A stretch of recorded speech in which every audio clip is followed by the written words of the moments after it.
Hi പ്രിയമുള്ള സുഹൃത്തുക്കളെ, അന്യസംസ്ഥാന തൊഴിലാളികളാണ് എന്ന വ്യാജേന ബംഗ്ലാദേശിലെ കൊടും ക്രിമിനലുകൾ നമ്മുടെ നാട്ടിൽ അരങ്ങുവാണുകൊണ്ടിരിക്കുകയാണ്.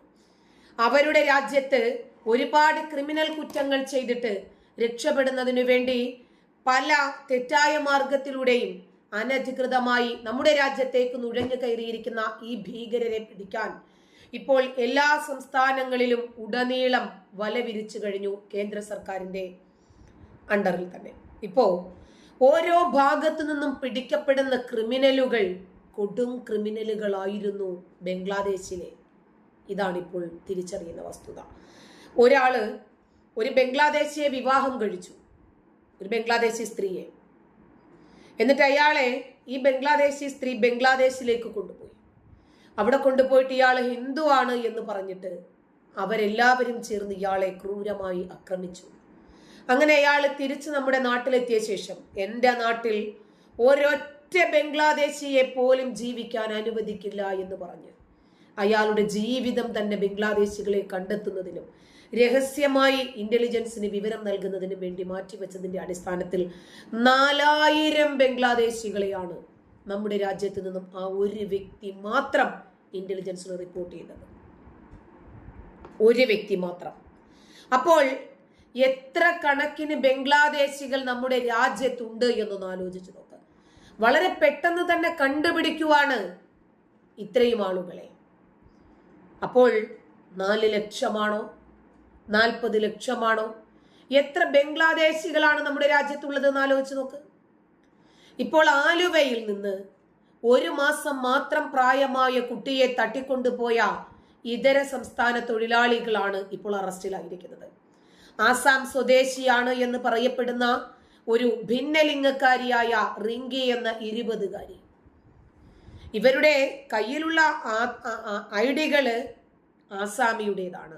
പക്ഷേ അന്വേഷിച്ചു വരികയാണ് എവിടെ നിന്നാണ് ഇവർ വ്യാജരേഖകൾ ഉണ്ടാക്കിയത് എന്ന്. റിങ്കിയുടെ സുഹൃത്തായ ആസാം നാഗോൺ സ്വദേശി എന്ന് പറയപ്പെടുന്ന റഷീദുൽ ഹക്ക് എന്ന 29കാരൻ, ഈ 2 പേരെയാണ് ഇപ്പോൾ ആലുവ പോലീസ് 2 മണിക്കൂർ നേരത്തെ അതിസാഹസികമായ അന്വേഷണത്തിനൊടുവിൽ വലയിലാക്കിയത്. ബീഹാർ സ്വദേശിനിയുടെ 1 മാസം മാത്രം പ്രായമായ ആൺകുട്ടിയെയാണ് ഇവർ തട്ടിയെടുത്തത്. കുട്ടിയെ തട്ടിക്കൊണ്ടുപോയി 70,000 രൂപ ആവശ്യപ്പെട്ടതായി 14-ാം തീയതി രാത്രി 8 മണിയോടുകൂടിയാണ് സ്റ്റേഷനിൽ വിവരം ലഭിക്കുന്നത്. തുടർന്ന് ആലുവ ഈസ്റ്റ് പോലീസ് സ്റ്റേഷനിലെ ക്രൈം ഗാലറിയിലെ ഭിന്നലിംഗക്കാരുടെ ഫോട്ടോ പരാതിക്കാരിയെ കാണിച്ചു. ഇവർ ആളെ തിരിച്ചറിഞ്ഞു. തുടർന്ന് റിങ്കി താമസിച്ചിരുന്ന വാടക വീട്ടിലെത്തിയെങ്കിലും അവർ കുട്ടിയുമായി അവിടെ നിന്നും കടന്നു കളഞ്ഞിരുന്നു. ജില്ലാ പോലീസ് മേധാവിയായ വൈഭവ് സക്സേന അന്വേഷണത്തിന് മേൽനോട്ടം വഹിച്ചു. നിരവധി CCTV ക്യാമറകൾ പരിശോധിച്ചു. റെയിൽവേ സ്റ്റേഷനുകൾ, ബസ് സ്റ്റാൻഡുകൾ, എയർപോർട്ട് പരിസരങ്ങൾ, ജില്ലയുടെ അതിർത്തികൾ, ഇവർ തങ്ങാനിടയുള്ള, ഇവർ ചെന്ന് ചേക്കേറാനിടയുള്ള, ഇവരെ സഹായിച്ച എല്ലാ സ്ഥലങ്ങളിലും അരിച്ചു പെറുക്കി രാവിലെ മുതൽ അതിസാഹസികമായ രൂപത്തിൽ പോലീസ് അന്വേഷണം ദ്രുതഗതിയിൽ മുന്നോട്ട് പോകുകയാണ്.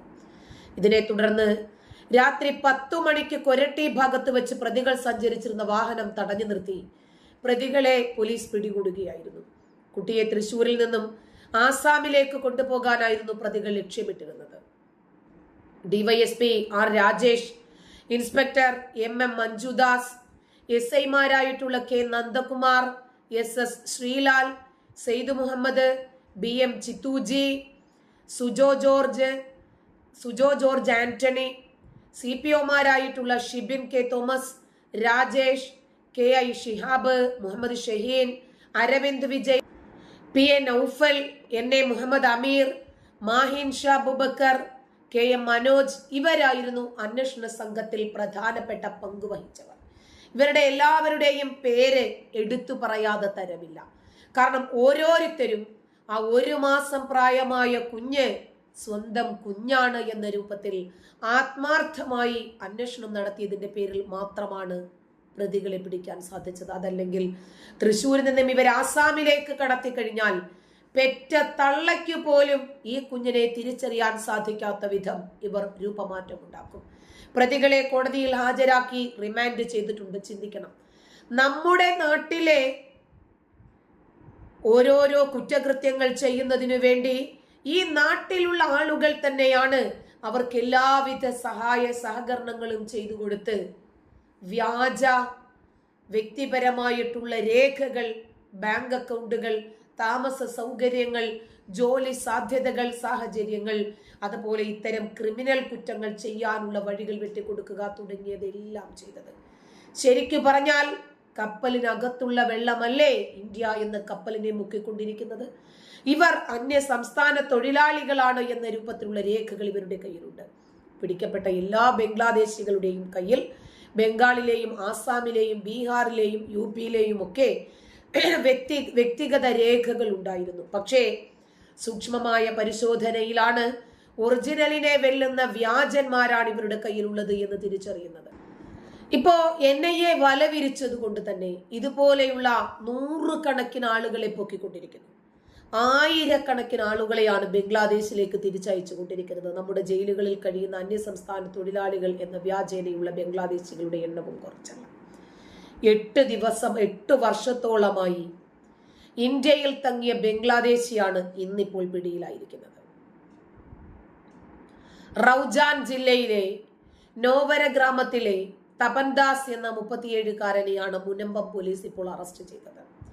ഓപ്പറേഷൻ ക്ലീൻ പദ്ധതിയിൽ ജില്ലാ പോലീസ് മേധാവി വൈഭവ് സക്സേനയുടെ മേൽനോട്ടത്തിലായിരുന്നു പരിശോധന. മത്സ്യബന്ധനമായിരുന്നു ജോലി. 8 വർഷം മുമ്പ് ബംഗ്ലാദേശിൽ നിന്ന് മത്സ്യബന്ധനത്തിന് പുറപ്പെട്ട ഇയാൾ അതിർത്തിയിലെ നദി നീന്തിക്കടന്ന് ബംഗാളിലെത്തുന്നു. അവിടെ ഏജന്റിന് 1000 രൂപ നൽകി പശ്ചിമ ബംഗാൾ വിലാസത്തിൽ ആധാർ കാർഡുകൾ നിർമ്മിച്ചെടുത്തു. പിന്നീട് അയാൾ കേരളത്തിലെത്തി ബേപ്പൂർ, പൊന്നാനി എന്നിവിടങ്ങളിൽ മീൻപിടുത്തത്തിൽ ഏർപ്പെടുന്നു. 4 മാസം മുമ്പാണ് മുനമ്പത്തെത്തിയത്. ഇവിടെ മീൻപിടുത്ത ബോട്ടിൽ ജോലി ചെയ്തു വരികയായിരുന്നു. ശമ്പളം ബംഗാളിൽ നിന്നുള്ള ഏജന്റിന് അയച്ചു കൊടുക്കും. ഏജന്റാണ് ബംഗ്ലാദേശിൽ എത്തിക്കുന്നത്. തപൻദാസിന് ഇവിടെ സഹായം ചെയ്തു കൊടുത്തവരെ കുറിച്ചും അന്വേഷിക്കുന്നുണ്ട്. Special branch DYSP Navas, Munambam DYSP S Jayakrishnan, inspector KS Sandeep തുടങ്ങിയ ആളുകൾ ഉൾപ്പെട്ട ഒരു പോലീസ് സംഘം തന്നെയാണ് അന്വേഷണത്തിൽ ഉണ്ടായിരുന്നത്. ഓപ്പറേഷൻ ക്ലീൻ പദ്ധതിയുടെ ഭാഗമായി റൂറൽ ജില്ലയിൽ 1.5 മാസത്തിനുള്ളിൽ പിടികൂടിയ ബംഗ്ലാദേശികളുടെ എണ്ണം ഇപ്പോൾ ഒറ്റപ്പെട്ട രൂപത്തിൽ 38 എണ്ണമായിട്ടുണ്ട്. ഇവർക്ക് എല്ലാവിധത്തിലുള്ള സഹായങ്ങളും നൽകി ഇവരിൽ നിന്നും പണം പറ്റി ഇവർക്ക് വ്യാജ രേഖകൾ ഉണ്ടാക്കി കൊടുത്ത് നമ്മുടെ രാജ്യത്തിന്റെ ബഹുസ്വരതയെ തകർക്കുന്ന, നമ്മുടെ രാജ്യത്ത് ക്രിമിനൽ കുറ്റങ്ങൾ വർദ്ധിപ്പിക്കുന്നതിന് വേണ്ടിയുള്ള സഹായ സഹകരണങ്ങൾ നൽകുന്ന ഈ രാജ്യത്തിനകത്തുള്ള രാജ്യവിരോധികളെയാണ് ആദ്യം പൊക്കിയെടുക്കേണ്ടത്. നന്ദി.